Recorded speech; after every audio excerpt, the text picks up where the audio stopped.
নমস্কার, কেমন আছেন সবাই? নিশ্চয়ই খুব ভালো আছেন। বাসন্তী রান্নাঘরে সবাইকে স্বাগত। বাজারে গেলেই কিন্তু এখন তালের ছড়াছড়ি। আর তাল নিয়ে এসে সবার প্রথমে কিন্তু আমরা বড়াটা খেতে বেশি পছন্দ করি। বাচ্চা থেকে বয়স্ক দেখবেন বড়াটাই বেশি ভালোবাসে। আর সেই বড়া যদি এইরকম সেরা স্বাদের হয় তাহলে তো কোনো কথাই হবে না। সামনেই আসছে জন্মাষ্টমী আর কদিন পরে। যারা ভাবছেন ভগবানের চরণে একটুখানি তালের বড়া নিবেদন দেবেন, সম্পূর্ণ ভিডিওটা আজকে তাদের জন্য। তাহলে চলুন শুরু করা যাক। সেরা স্বাদে তালের বড়ার জন্য আজকে কি কি নিচ্ছি সেটা একবার দেখিয়ে দেবো। এখানে নিয়ে নিয়েছি 1 কাপ মতো সুজি। আর সুজিটা আমরা যে রেগুলার সুজি ব্যবহার করি সেটাই নিয়েছি। আপনার ঘরে যে সুজি থাকবে সেটাই নিয়ে নেবেন। আর তার সাথে নিয়ে নিয়েছি এখানে 1.5 কাপ মতো ময়দা। তবে ময়দার পরিবর্তে আটা দিয়ে করতে পারেন, কিন্তু ময়দাটাই বেশি ভালো হয় তালের বড়াতে। আর দিয়ে দিলাম 1/2 কাপ মতো চালের গুঁড়ো। আর দিয়ে দিলাম 1 কাপ মতো গুঁড়ো চিনি। চিনিটা আমি এখানে গুঁড়ো করেই দিয়েছি যাতে চট করে মিশে যায়। আর দিয়ে দেবো যেটা সব থেকে মিষ্টি জিনিস, একটুখানি লবণ। এবার শুকনো সব উপকরণগুলো একসঙ্গে ভালো করে মিশিয়ে নেব একটা হ্যান্ড উইস্কের সাহায্যে। ভালো করে মিশিয়ে নিতে হবে যাতে প্রত্যেকটা জিনিস খুব ভালোভাবে মিশে যায়। তালের বড়া আমরা তো সবাই করে থাকি, কিন্তু তার মধ্যে একটু হলেও একটু 19-20 তো থাকেই। আর এই রেসিপিটা দেখার পরে চোখ বন্ধ করে সেরা স্বাদের তালের বড়া আপনি কিন্তু নিজেই বানিয়ে নিতে পারবেন। সব উপকরণগুলো মেশানো হয়ে গেলে এখানে দিয়ে দেবো 1.5 কাপ মতো তালের পাল্প। আর তাল কিভাবে আমি পাল্প বের করেছি খুব সহজে আমার ভিডিও দেয়া আছে। আমার চ্যানেল বাসন্তী রান্নাঘর ভিজিট করবেন, ইচ্ছা হলে দেখে নিতে পারেন। আর দিয়ে দিয়েছি হাফটা মতো নারকেল কোড়া। নারকেল কোড়াটা কিন্তু অবশ্যই দিতে হবে। নারকেলটা কুড়িয়ে নিলাম। এবার পুরো মালাইটাই কিন্তু দিয়ে দিলাম। হাফ মালাই পুরো নারকেলটাই দিয়ে দিতে হবে। হাতটাকে পরিষ্কার করে ধুয়ে নিয়ে আসলাম, যেহেতু মাখতে হবে। এবার ভালো করে মেখে নেব। তালের বড়া করতে গেলে অনেকেরই কিন্তু কমপ্লেন থাকে যে তালের বড়াটা ঠিক ফুলছে না, কিংবা তেলে দেওয়ার সাথে সাথে ফুলে উপরে ওঠে না, কিংবা কড়াইতে দেওয়ার সাথে সাথে লেগে যায়। আপনারা যদি প্রত্যেকটা স্টেপ এরকমভাবে ফলো করেন কোনো কিচ্ছু সমস্যা হবে না। এবার ভালো করে এটা মাখা হয়ে গেলে অল্প একটুখানি জল দেব। তালের পাল্প কিন্তু আর কোনোভাবে বেশি দেয়া যাবে না। সব কিছু মেজারমেন্ট দিয়ে কিন্তু আমি এটা করে দেখালাম। অল্প অল্প জল দিতে হবে, যতটুকু জল লাগে। মোটামুটি আমি এখানে 1 কাপ মতো জল দিয়েছি, তবে এটা প্রয়োজন হলে তবেই কিন্তু দেব। অল্প করে জল দেব আর ভালো করে মাখতে হবে, কেননা ব্যাটারটাই মেন। ব্যাটার যদি আপনারা ভালো করে রেডি করে থাকেন তাহলে কিন্তু তালের বড়া ভাজতে জাস্ট 5 মিনিট। এবার ব্যাটারটাকে ঠিক এইরকমভাবে ফেটিয়ে নিতে হবে। ব্যাটারটা যত ফ্লাফি হবে তালের বড়াগুলো তত কিন্তু ভালো হবে। আর ব্যাটারটাকে আমি মোটামুটি এখানে মিনিট 10 মতো কিন্তু ফেটিয়ে নিয়েছি।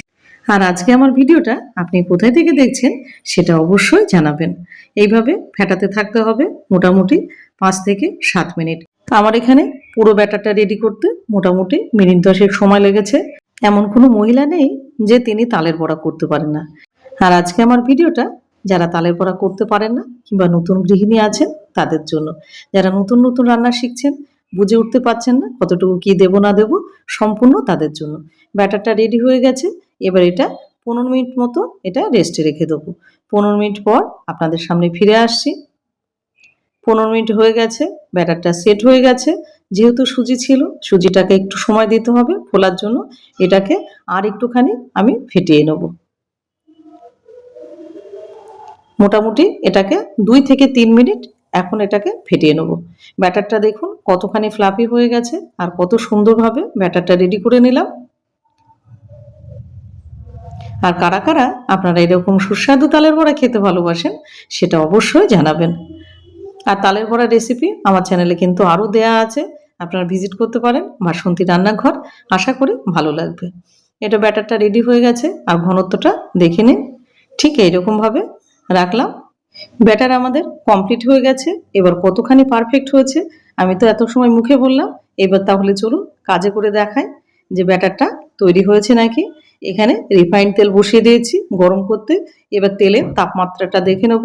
একটুখানি ব্যাটার আগে দিয়ে দেবো। যদি দেখি ব্যাটারটা উপরে ফুলে গেছে তাহলে জানতে হবে তেলের তাপমাত্রাটা একদম সঠিক আছে।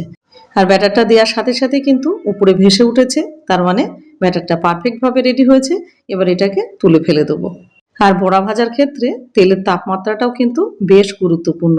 সব কিছু কিন্তু একদম ডিটেলসে আপনাদের দেখিয়ে দিলাম, একদম স্টেপ বাই স্টেপ। এবার এক এক করে বড়াগুলো ছাড়বো। এবার বড়াগুলো কিভাবে ছাড়বো একটুখানি আপনাদের দেখিয়ে দিচ্ছি। যারা জানেন তো তারা জানেন। এবার একটুখানি করে নিতে হবে, আর ঠিক এইরকম ভাবে, জাস্ট এইরকম, আর এরভাবে ছেড়ে দিতে হবে। এবার সব বড়াগুলো এক এক করে ঠিক এইভাবে ছেড়ে দেবো। আর একবারে খুব বেশি দেবেন না, আর গ্যাসের ফ্লেম লো টু মিডিয়াম রাখবো, কোনোভাবে কিন্তু হাই করা যাবে না, তাহলে উপরটা পুড়ে যাবে, ভিতরটা কাঁচা থাকবে। প্রত্যেকটা বড়া দেওয়ার সাথে সাথে কিন্তু ফুলে উঠছে। ব্যাটার যে পারফেক্ট হয়েছে এটাই তার প্রমাণ। এবার এটাকে এইভাবে ছেড়ে দেবো। মোটামুটি 2 থেকে 3 মিনিট রাখার পরে আস্তে আস্তে একটা স্প্যাচুলা দিয়ে এইভাবে নাড়তে থাকবো। আর কত সুন্দরভাবে এগুলো ফুলেছে দেখে বুঝতেই পারছেন।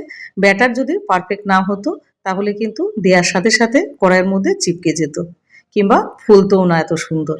এবার উল্টে পাল্টে ভালো করে বড়াগুলোকে এইভাবে নাড়তে থাকতে হবে, যাতে বড়াগুলোর সব দিক খুব ভালোভাবে ভাজা হয়, কোনো দিকে কাঁচা না থাকে। আর ঠিক এইরকম ভাবে রং ধরলে, আপনারা যদি কড়া পাকে খান তাহলে আরেকটু রং ধরাবেন, আর না হলে ঠিক এইরকম গোল্ডেন ব্রাউন যখন হবে তখন একটা ঝাঁঝরি দিয়ে তুলে নেবেন। কতখানি বড়াগুলো পারফেক্ট হয়েছে আর কত সুন্দর ফুলেছে সেটা আর বলার কিছু নেই। এবার এক এক করে সবগুলো তুলে নিতে হবে তেল থেকে। আর একবারে বেশি দেওয়ার দরকার নেই, যদি বড় জায়গা হয় তবেই বেশি দেবেন, না হলে অল্প অল্প করে দেবেন। এবার বড়াগুলো তুলে নিলাম, আর এক ব্যাচ আপনাদের করে দেখাচ্ছি।